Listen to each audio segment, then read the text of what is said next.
Well, welcome everyone. It's great to have everybody here. And we're live. We're live to the world and happy to have you coming in. We're coming in from Talent LMS HQ, and where everyone's busy working away while we're actually having this live webinar here together with Donald Taylor. Super excited. Donald, how are you? Nick, great to be here. Really looking forward to having this chat together because we're going to explore some angles on the Global Sentiment Survey that haven't been explored before. It's a world first, Nick. Delighted to be sharing it with you. Likewise. And hey, Donald, the last time we saw each other and spent some time together was in Kuala Lumpur was Yes. it November last year? November last year? And then It all goes into a blur, but I think it was November last year. That's it right. was And November last year yeah, at Asia Learn Tech Exchange in Kuala Lumpur, where you were keynote and I presented a talk as well. yeah. And I think a day or two later, we both spent some time in Singapore as well, where we also ran a workshop, I believe, from memory, with one of our partners, which was great. And yeah, we've been engaging and connecting ever since, which has been exciting. And yeah, we actually are quite excited to actually have joined you on this 13th sentiment survey, and looking forward to see what we can share going forward in this next hour. But really impressed with the background and activities in this. So Well, thanks very much. And I'm really thankful to Talent LMS and all sponsors for getting behind it. And of course, people listening will think it's very, what they may think it's a very dramatic jet set lifestyle being in all these places. But honestly, it is airport, taxi, conference, hotel, ironing board, because your shirt's got to be ready for the next day, yes. and then back on the treadmill. So yes, okay, there's fun on the way, but there's also plenty of really boring stuff too. Yeah, well, I'll be. You know me well. I think I want to say I'm shirtless, but I typically don't wear shirts all the time. So I purposely put on the shirt today to have this live webinar. I'm usually wearing my tees and my blazers and so forth. But it is what it is. So, I well, feel then we've very got honoured, Nick. a minute or so to get a few more people to come and join us, which would be great. Yeah, we're looking forward to this. So we're gonna probably spend some time. Don will be spending some time going through a very interesting insights, and for the first time ever, we'll be actually presenting a small growing business perspective from this sentiment survey. Thanks to us working closely with Don on this, Yeah. and it's some very very interesting insights that we'll go through, I believe. But I think following that, we're going into having a Q&A session as well. Actually, for some of the people that may have actually joined us today, one you may or may not be aware of Talent LMS. I'll probably just give you all a quite high level heads up. We're one of the leading LMS providers globally, focusing very much so in the growing small business space. Our proposition is very simple. We are ease of use and focus on simplicity is what we stand by, and we're positioning ourselves always as around being the world's leading premium learning technology provider when it comes to democratizing it for any organization and of any size and scale globally. We've been around for close to 20 years, and we believe we're actually only the beginning of this as well. So we have got some experience and know-how in what we do, and we have many customers around the world that validated that as well. So as I mentioned, at the end, we're going to go through, we'll have probably a 35 to 40-minute conversation where Don will actually lead the survey results and insights, which are quite impressive. And at the end of it, we'll actually have a Q&A session. With that comes the opportunity for any one of you to actually ask any form of question that you would like in the Q&A section of this webinar. And at the end of it as well, you should mention the fact that you're going to get access to this presentation as a webinar, as a recorded session to share and watch as many times as you like, and also receive the actual survey report as a PDF sometime soon from us and our team here. So looking forward to getting started. Don, why don't we get straight into it? Let's get on with it. It's great to hear that. And yes, I'm going to share my slides, crack on. And I'm very happy for people to put questions into the Q&A box so that we can get a sense of what's important to people during the course of this. Perhaps we'll answer the questions during the course of the presentation. Perhaps we'll save them till the end. But please drop your questions into the Q&A so that I can come up with answers at some point.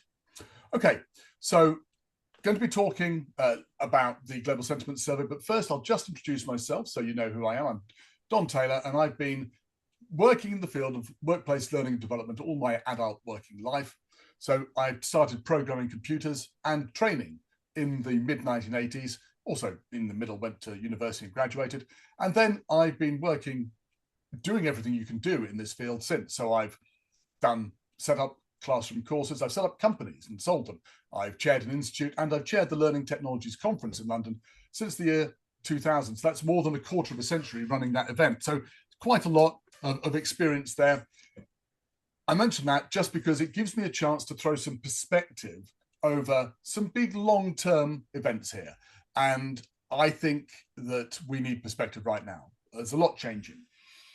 The theme for the webinar today is Into the Unknown. The idea is that we are moving, as I can see it, from a world where what learning and development did was clear, and we knew what we were doing, into an unknown world.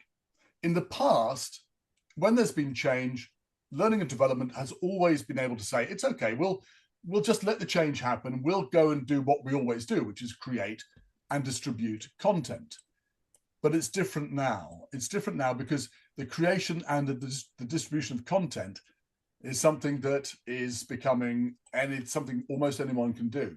So what is it that we should be doing in learning and development? Well, let's explore that in conversation with Nick as I go through and talk about the results of the survey. I want to say a big thank you to the sponsors and the global media partners who make it possible to get people to respond to the survey every year. It's not all going to be about AI, but we can't talk about L&D today without talking about AI. So what I'd like to do is just think back. What was like in 2023? In November 2022, GPT came out, ChatGPT. Suddenly, a whole bunch of things were possible. In 2023, if you remember it, we had a whole year where every month, every week, sometimes every day, something new would happen with AI. And whoever I talked to in the world, the word they used was overwhelm. There was just too much happening. It was chaos. The next year, I think we had some idea about what we could do. Also, a fascination, excitement about using AI. In 2025, yeah, I know from my research that over half the people that we surveyed in 2025 were using AI seriously, not just to experiment. We were using it, but also people were using it badly. They were misusing it, they were abusing it, they were using it for bad things.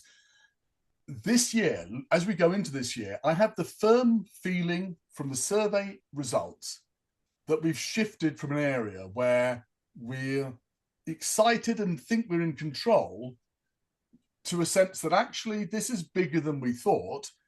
And a lot of people are quite afraid about what's going on. And of course, that's the timeline up till now. What happens next? What happens next is we go into the future to what I'm calling a new world, a world which is very different to where we are now and where we don't have a map. Nick, does any of that resonate with you? Does that sense of a timeline make sense?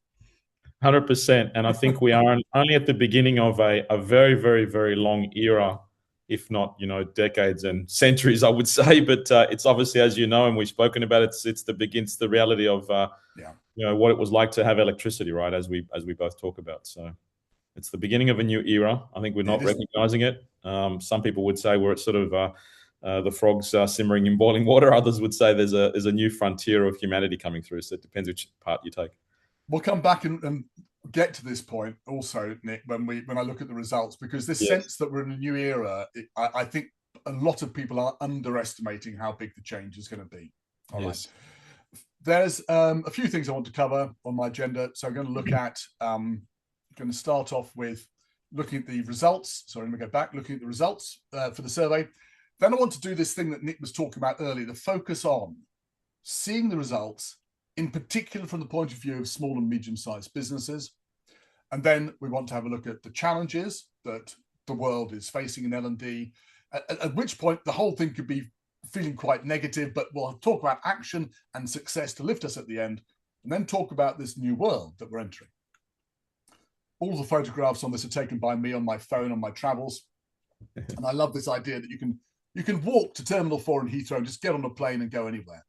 I feel that's where we are now. So let's take our first step and head off on our journey.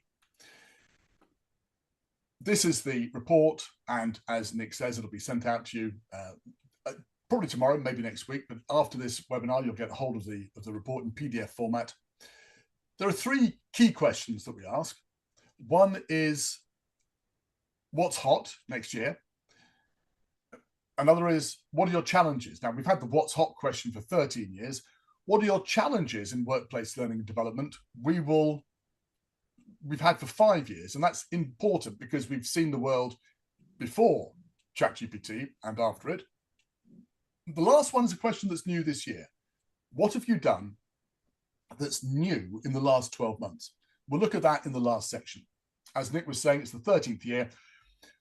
105 countries participated. We have a total of nearly 4,000 people, and of that group, half work in workplace learning and development. It's amazing. Every year that number is 50%. I don't know why, but it's one of those things. The rest of them work in, they're vendors, they're freelancers, they work in education or something else. And very often the something else is they're part of the HR department. All right, so I want to look at that to begin with, that what is hot question. I give people a list of 16 options to choose from. They can choose 1, 2, or 3, but 95% of people choose 3.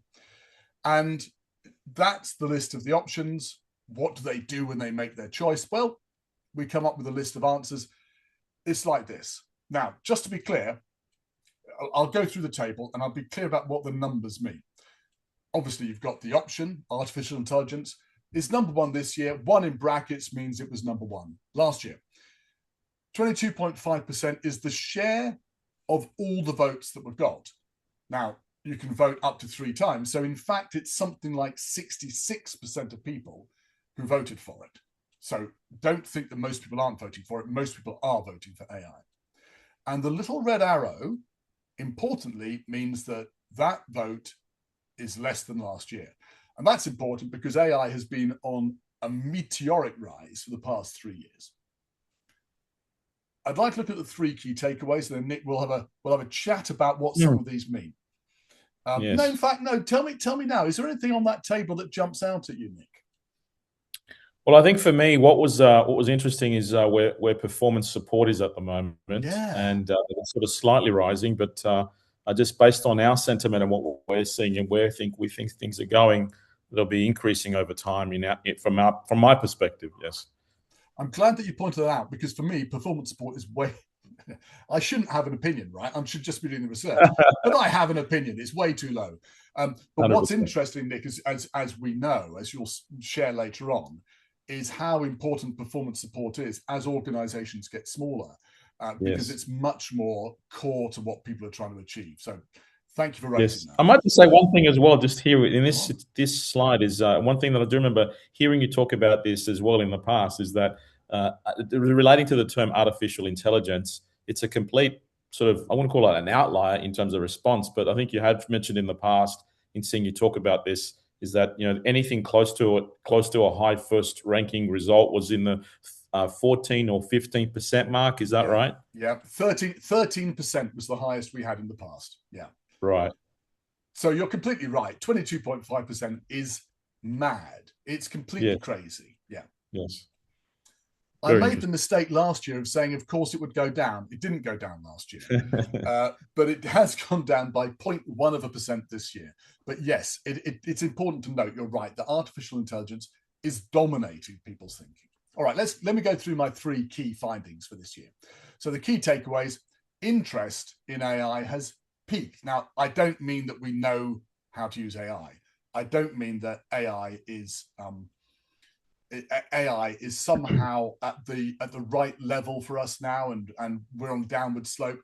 I simply mean that we probably saturated. We probably had all of the AI news that we can handle. By the way, good question coming to the Q&A box from Bill saying, is there a list of definitions? Well, there is in the report, but I don't provide a list of definitions in the survey. The reason for that is as follows. If I provided a list of definitions, I have no guarantee that most people would read them. In fact, I'm confident most people would not read them.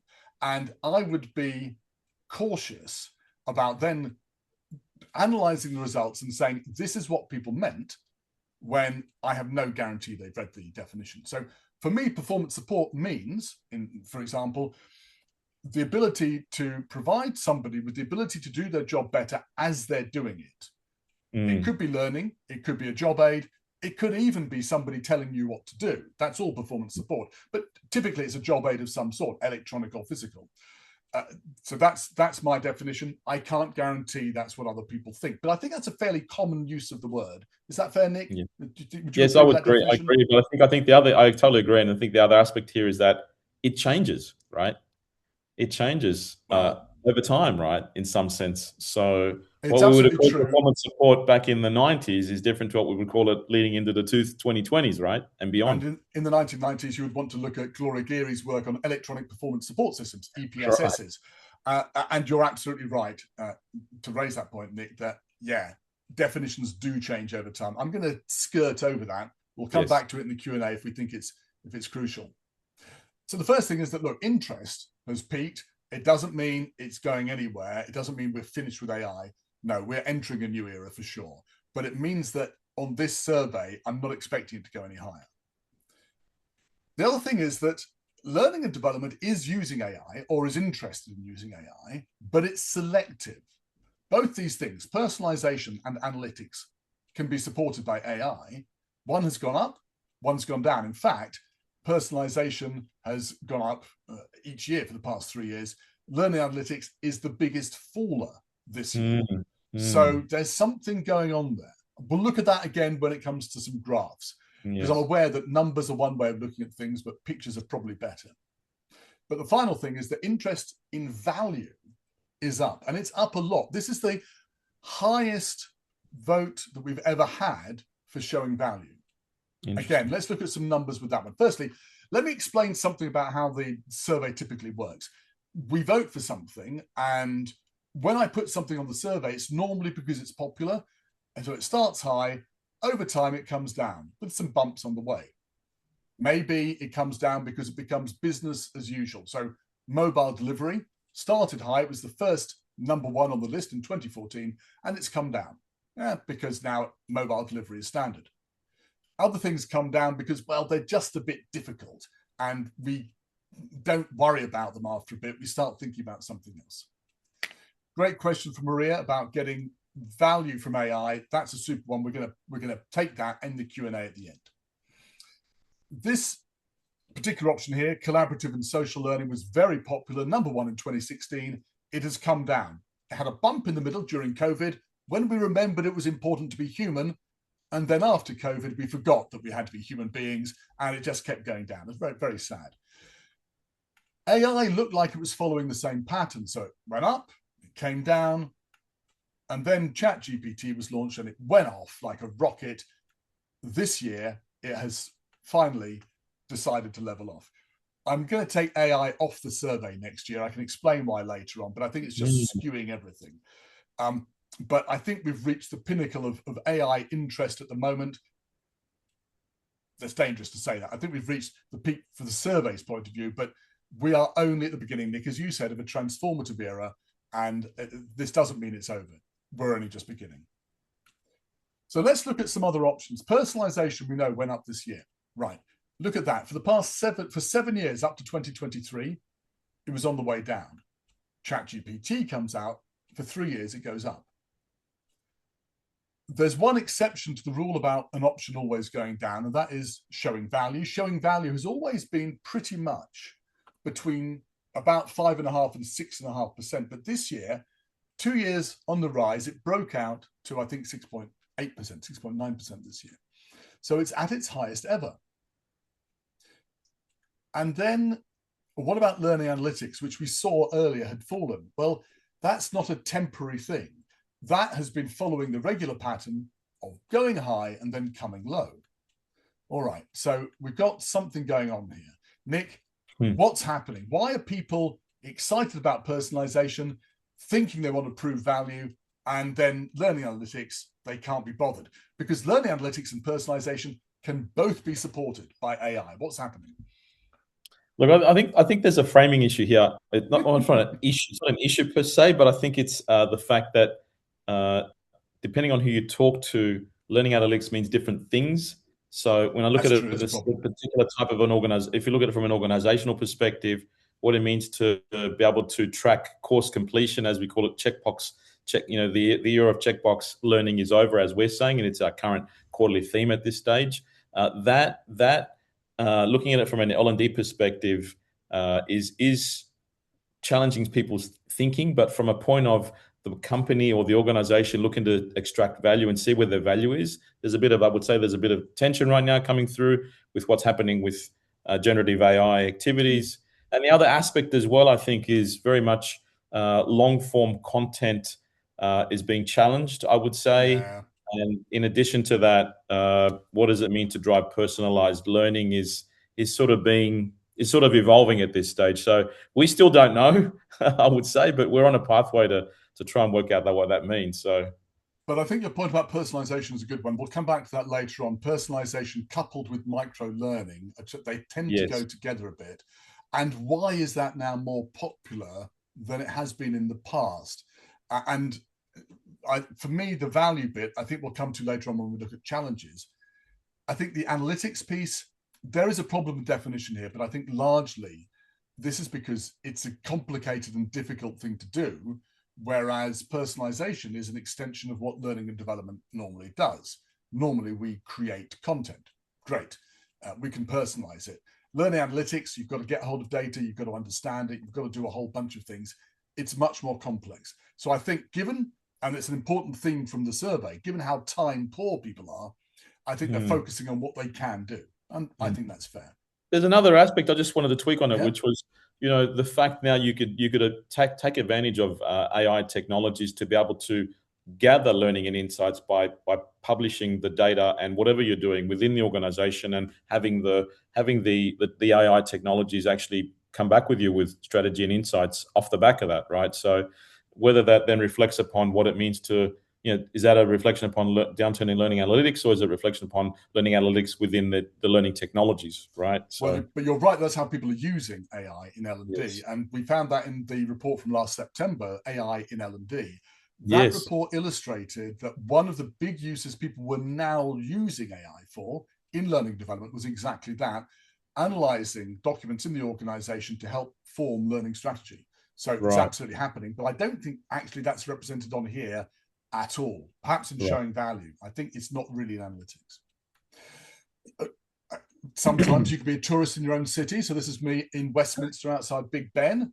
I just typed into my photograph big, and of course Big Ben came out. Well, okay, we can use big to illustrate the impact of organizational size. Nick, this is inspired by you and your work at Talent LMS, where you focus on growing businesses, small, medium businesses that are growing, and try to help them on the learning path.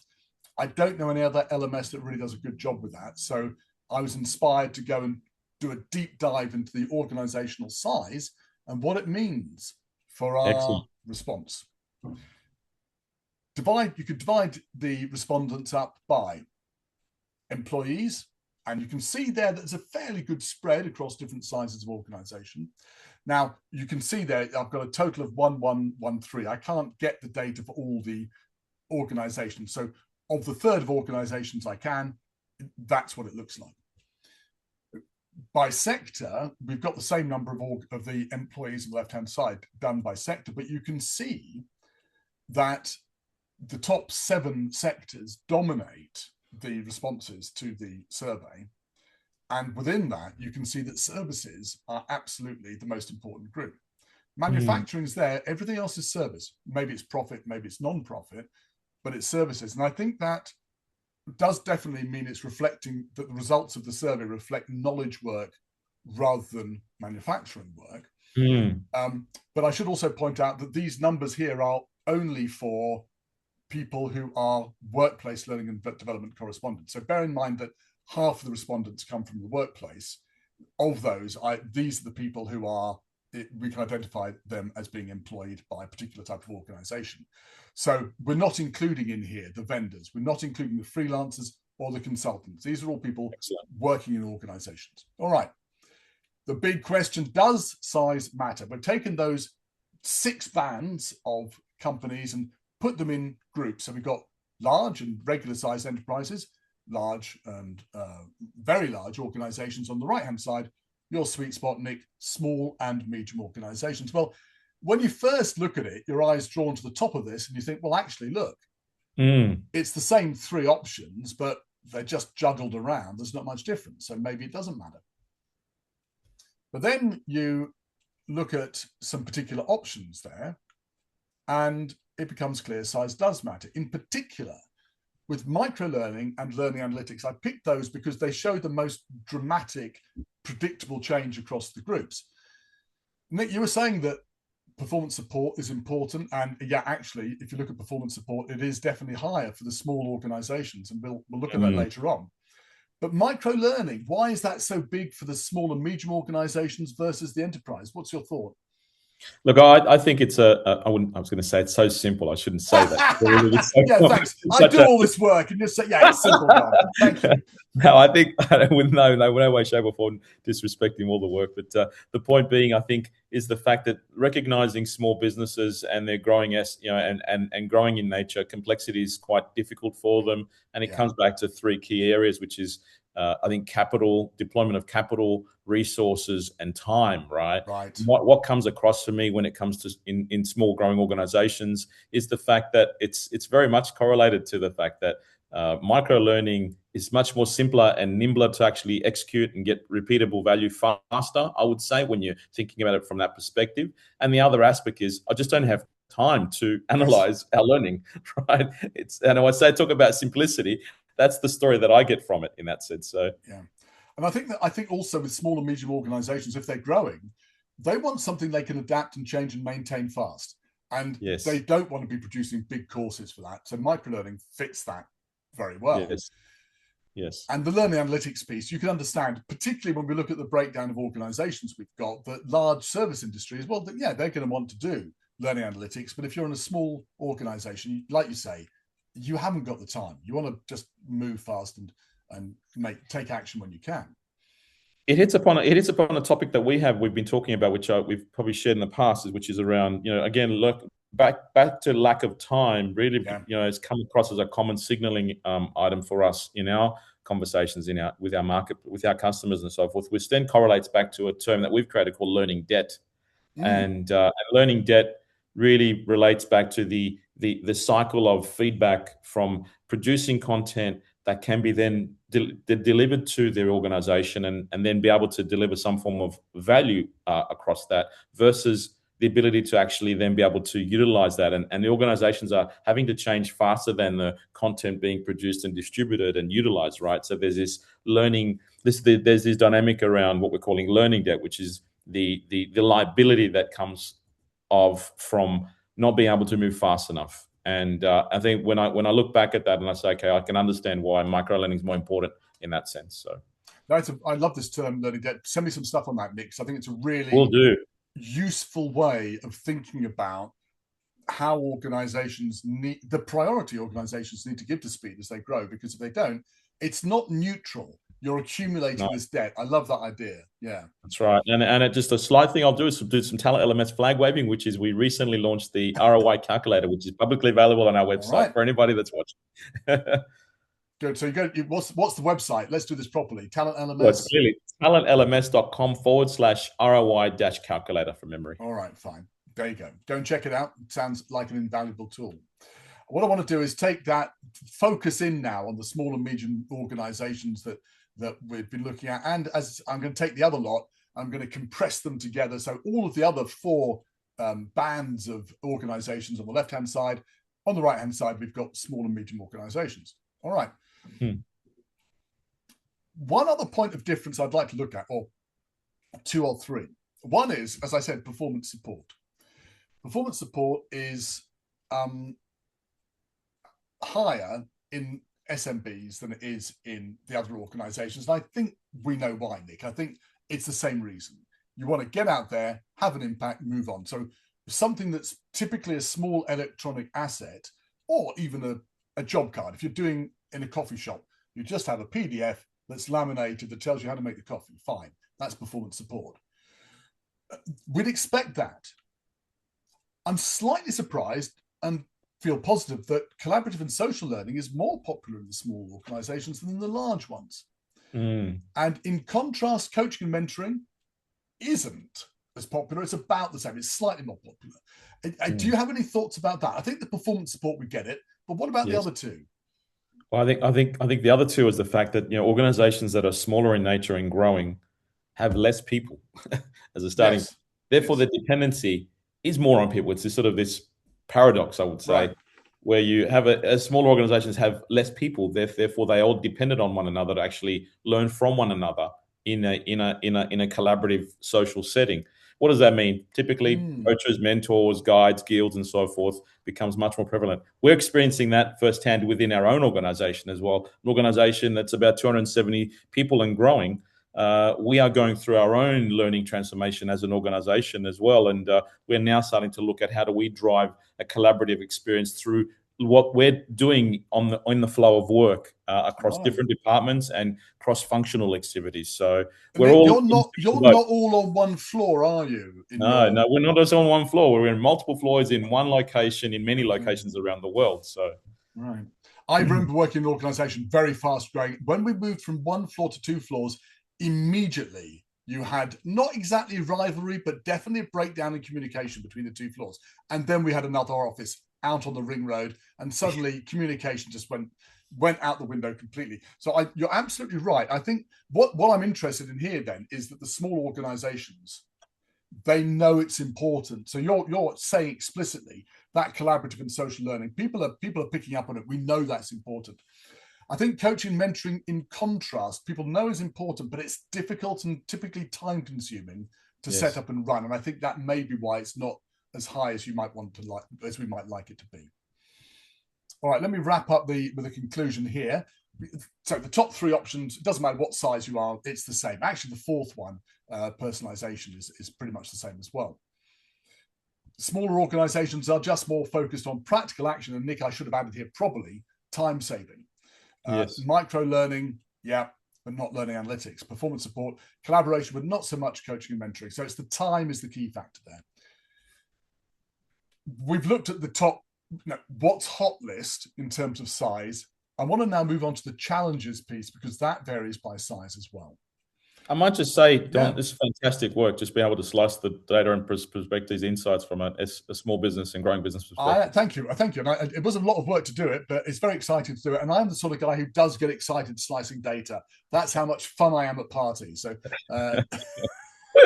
so it was an enjoyable process. Thank you.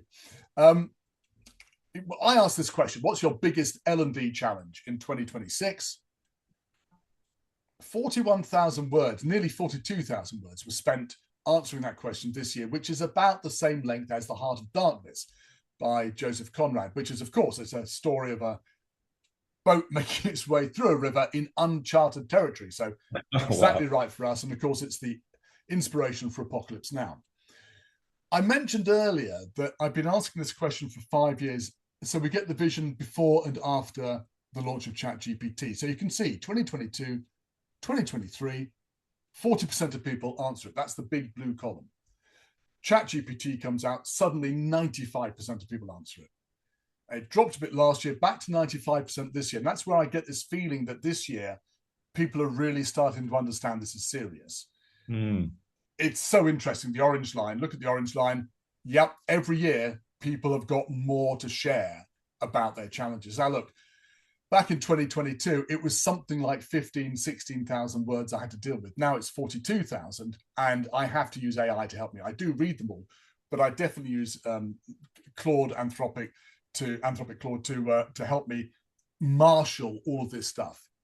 Together with me and with this large language model, we put them into 5 themes of challenges that we can identify. You might say that these could be challenges at any time. Kind of. But if I think back to 2022 and 2023, technology was not the number one challenge then at all. Technology is definitely the number one challenge now. 2, 3, and 4, showing value, not having enough money or time, learning engagement and application. Okay, 2, 3, and 4 are probably L&D challenges for the ages. But the bottom one is absolutely Mm, new. This sense of uncertainty, the word I used at the beginning, fear, and this mm, sense that there's a new role for learning and development. That mm. idea that we have to change is definitely new here. Nick, what's your take? Do you get this vibe talking to your customers? 100%, we get that, and we're in a point of time where, this sort of state of flux, as I'd call it, and Yeah. sort of this new unknown territory is prevalent at this stage. With our own customer base, I would say, because they are smaller, obviously not. We've got many large organisations. Well, let's be clear, it's not just small Mm-hmm. growing businesses, but I think the challenge that we have is we're wanting to be in a position where we're demonstrating the potential of what our technologies and capabilities can actually bring to the table. So very much glass half full, optimistic approach. We really do believe that L&D as a function has a great future ahead. It just needs to be reframed and repositioned in terms of how it actually goes about. The perspective that I have is actually we need to go from programmatic thinking, executing projects and initiatives around content and so forth, to really building out a focus around orchestrating and becoming the nervous system across the I love organization that. around driving performance, and enhancing performance along the way. So there is a beautiful opportunity for L&D leaders to become a lot stronger, and I wouldn't want to say stronger, it's a wrong word, a lot more prevalent Influential. across the Yeah. organization, right? Yeah. And so we're quite excited by it. We think we are in a great position, but more importantly, our customers, we have a beautiful opportunity ahead to work with them to transform the way they lead in the organization. Exciting, and let's hope that we can do that, because it's a crucial time for learning and development. Look, Yes. I want to honor the fact that people took the time to write all these notes, and here are each of those 5 elements has a quote illustrating it here, 3 quotes in fact.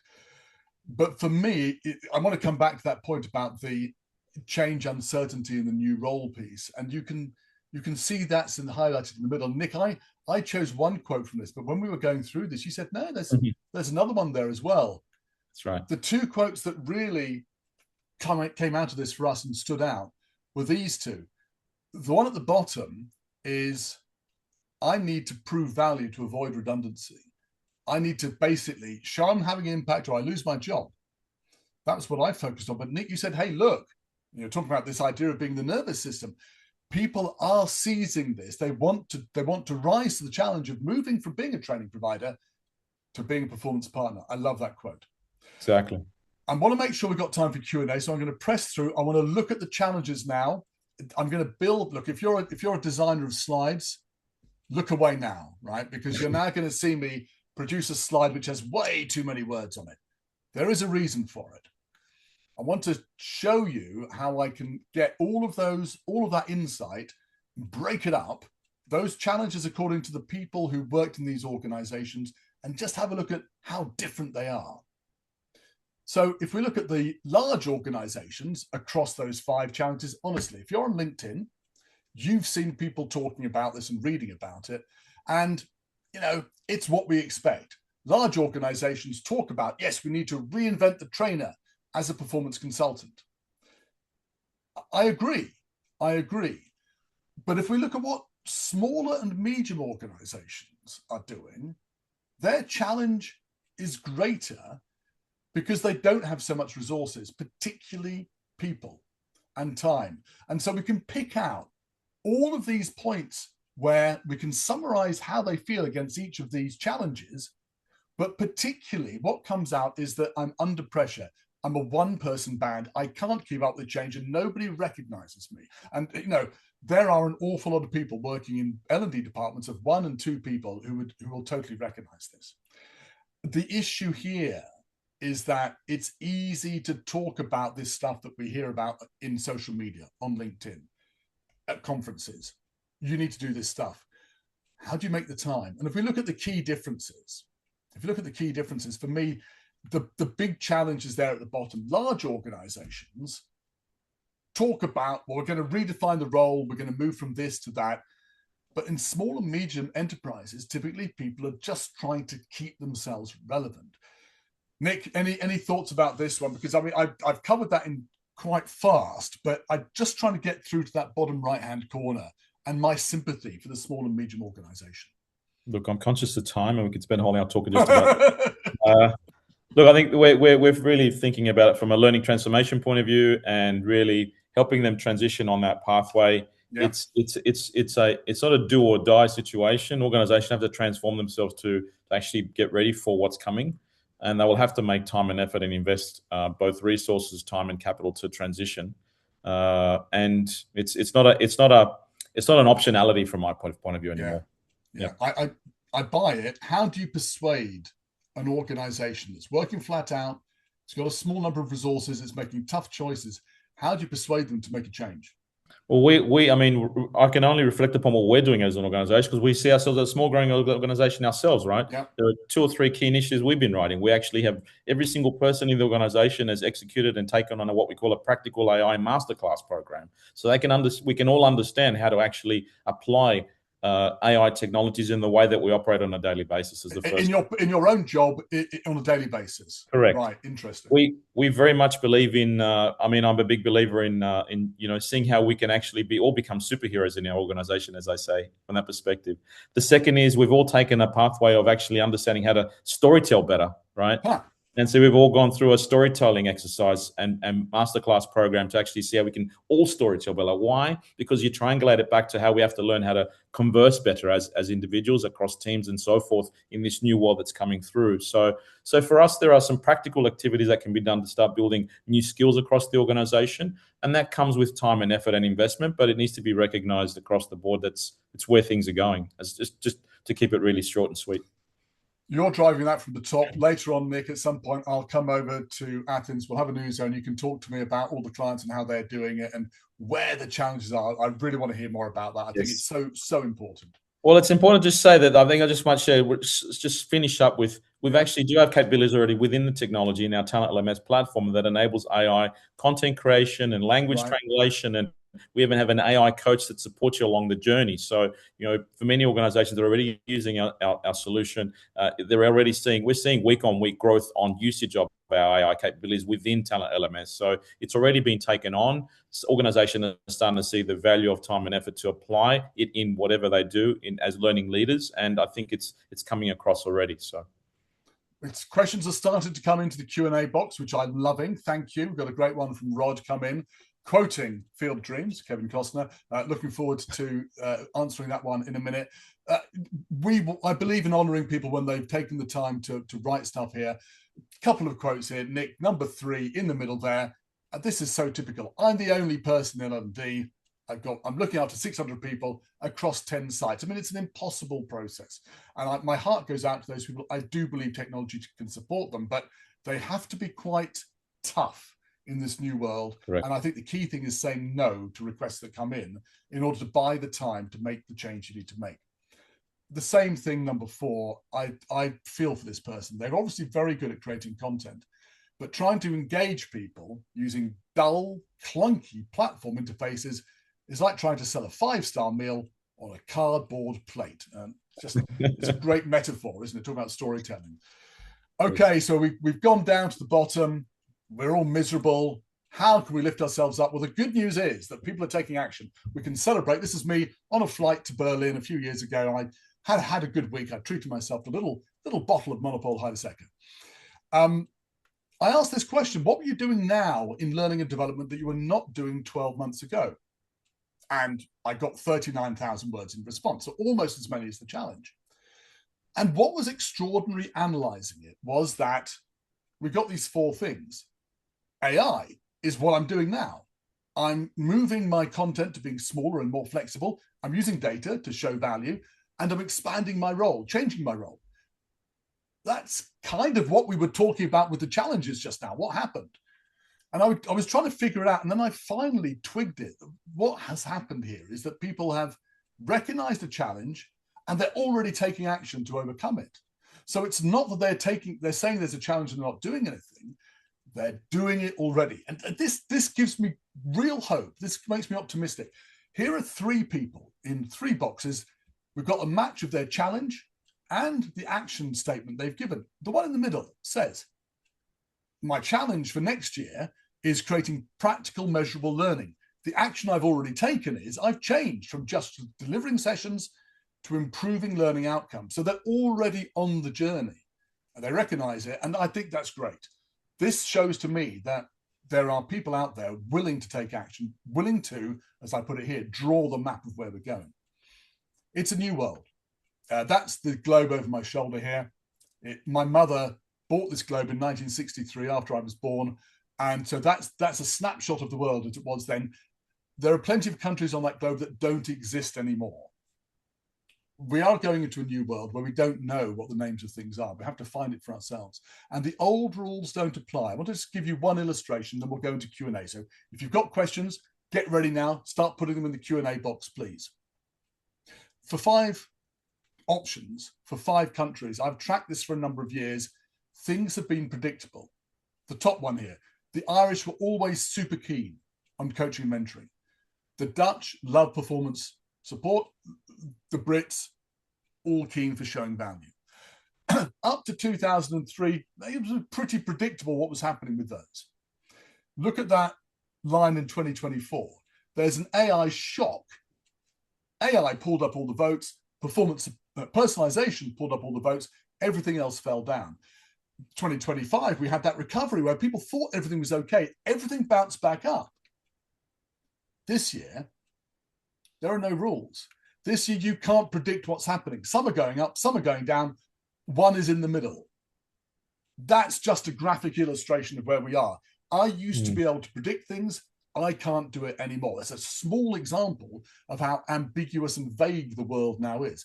The good news is that people are taking action, sharing with each other and learning from it. And I think that gives me hope for the future. As I say, look, that's the conclusion of the report, which we sent out to you by Talent LMS. We have no map, but we do have a direction. We know where we're heading on the horizon. We'll go here, come back. If that doesn't work, try another route, and we'll share with each other. Together, we'll build a great map for working out what L&D should be doing. That's the report coming to you shortly. And that is me. And that is... that is, I'm over on time, but we're ready for Q&A. And there's a great question just come in, which I'll see if I can answer.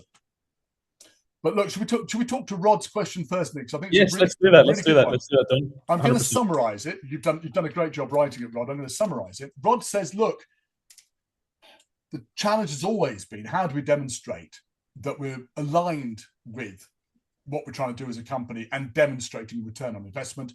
And the answer has always been, to use the quote from Field of Dreams, the baseball movie, if I build it, they will come. So we train people and sort of hope that somewhere results will come. We train people and expect results. And L&D, especially with AI, needs to break free of that mentality. Measurable benefits aligned with strategy. Do you see that happening in the future? Yes and no is my answer, Rod. I can expand on that. But Nick, do you have any sense that you want to jump in here? Do you think we're going to be aligning more with things in the future and showing value? Oh, such an open-ended question. I mean, how do you respond to that? It's so different for every organization. I think it's going to. I'm a big believer that we're talking about, as an organization, we're going into learning transformation as a topic, and I think a perspective that we have, which we'll be sharing more of going forward in my current capacity, we're very much looking at what I call the small L and big T. So in the world of learning, we very much, if we look at the term learning transformation, the traditional L&D landscape looks at it as a uppercase L and a small t, not enough focus on transformation. Right.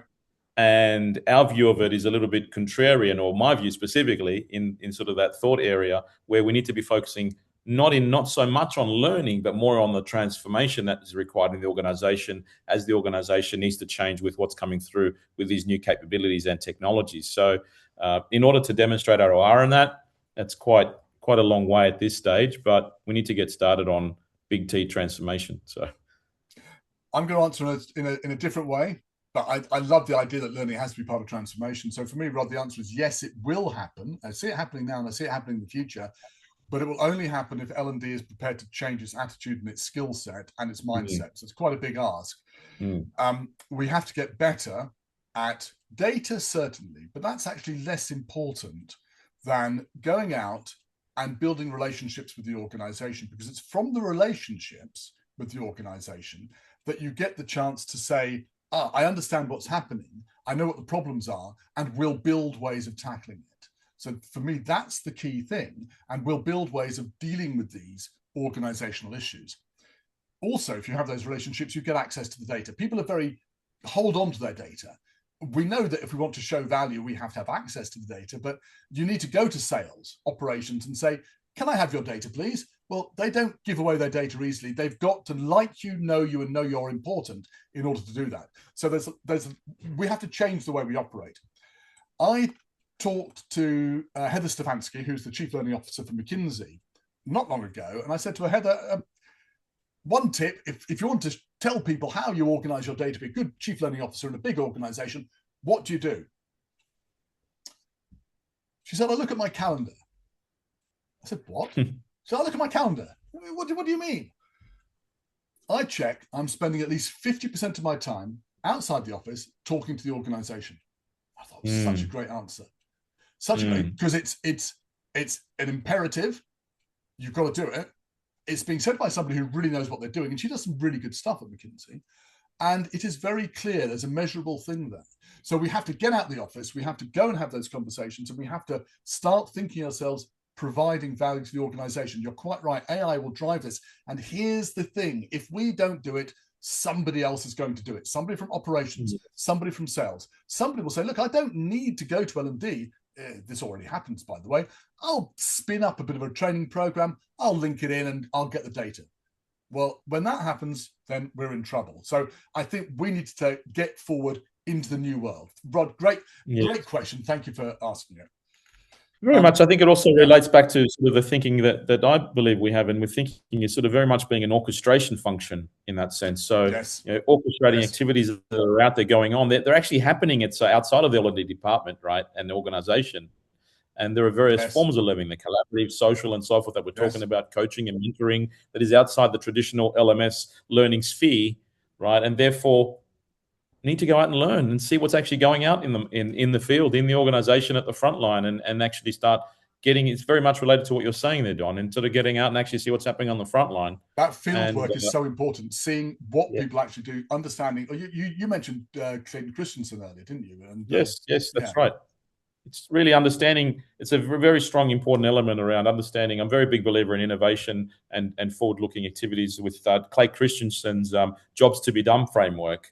And a lot of innovation that happens at reinventing jobs to be done in some sense, or seeing where the arbitrage opportunity is in it. So I think there's a classic opportunity for L&D from a half glass full perspective, and actually seeing where are the jobs that are being reimagined, and looking at the reimagined part, the reimagined tasks in a particular role, and seeing where there's opportunity to integrate AI and the human-centered aspects in any new roles going forward. So I'm calling them superheroes or superhumans. I like superheroes more, but it's just me. We've got more questions, so let's move on, Nick. Yes. Paula is saying, as AI becomes more integrated into learning design, how can L&D professionals balance technology with human-centered learning? And it's really interesting that the word human, Paula, wasn't mentioned at all in the challenges in 2022 and 2023. It's mentioned over 60 times this year. So what you're expressing here is a real concern people have got about dehumanizing learning and taking that warmth out of it. How can we balance technology with human-centered learning? For me, and this is an answer that probably comes back to many things that are important in L&D, our job is to help people be confident and capable in doing their work. And I think actually that's a very human thing, helping them be confident. So what we should be aiming to do is to try to find out what their problems are and solve that. Now, that can be done with a conversation, with a whiteboard, with an AI tool. I think as AI becomes more integrated, it's not a matter of not using it, but of avoiding the trap of thinking, I can press a button and create something quickly, and that's going to be okay. Coming back to Nick's point, I think we need to go out and do the field work, go and analyze the jobs that need, the tasks that need to be done within the jobs that need to be done, and talk to people about what they think they need and observe also what they need, so that you observe and you ask. And both of that supports the idea that we can support people in their work and make them feel more confident and capable doing it. All of those together, I think, makes us human and provide a human solution, which can then be done using AI or any other mechanism you need. So I think for me, it's not so much let's avoid the AI, but let's make sure that the mechanism is right in the first place. Nick, I've waxed about that for a bit. Do you want to say anything else? Look, I've got a different, I wouldn't even say a different perspective, but another layer to add to this, which is to be human for me is to be able to bring real life experiences to the table, which comes through, learnings that we have along the way in our world, right? And and what does that mean? It's what do we as humans over time bring to the table is wisdom, right? Wisdom of experience, right? And this wisdom of experience can never be generated by any AI capability at all, because that's what it means to be human, right? So to answer Paula's question, it's a very different dimension we need to look at, which brings another flavor to how I specifically look at the world from that perspective, which I think we are never going to be impacted in that sense with any form of AI. We can never buy real world experiences and wisdom in that sense. But there's another aspect to this as well, which is, we haven't spoken about, but the beautiful thing that AI will bring to the table is the ability for us to unlock true personalization at scale now, right? So where we haven't, it's been way too expensive to actually provide any form of personalization on any form of content to be produced down to yourself, myself, Don, or Rod or Paolo on this conversation in this webinar. There is now opportunity to do that, and I think that's the great upside here is to be human centered, is to be able to deliver real value down to that particular individual at that point in time when they do have a requirement to learn something on the go. We've got 3 minutes left, Nick. We've got two questions. We're gonna have to be brutal and fast and concise. Let's do it. William says, how can we get people to do training? I understand the typical incentive or punishment. Is there any advice for gaining more attraction for learning and training? It seems most of the time people are using AI or the internet to find the answers or to find the answers to the course or information that's provided by the training. So how do we make training attractive? Can you give a quick answer on that one? When people are maybe finding the stuff in another way. I've got a quick one. I don't know how to answer that one, but no, you go for it. I'll give you a quick one. If they're already finding the information another way, that's fine. Let them do it, because our job isn't to make people do a course, but it is to get people to where they know or can do something. Now, they have to have access to information that's reliable and trustworthy. So let's hope we can do that. That was my yeah. So I don't have a problem with people using open sources to find the answers to things.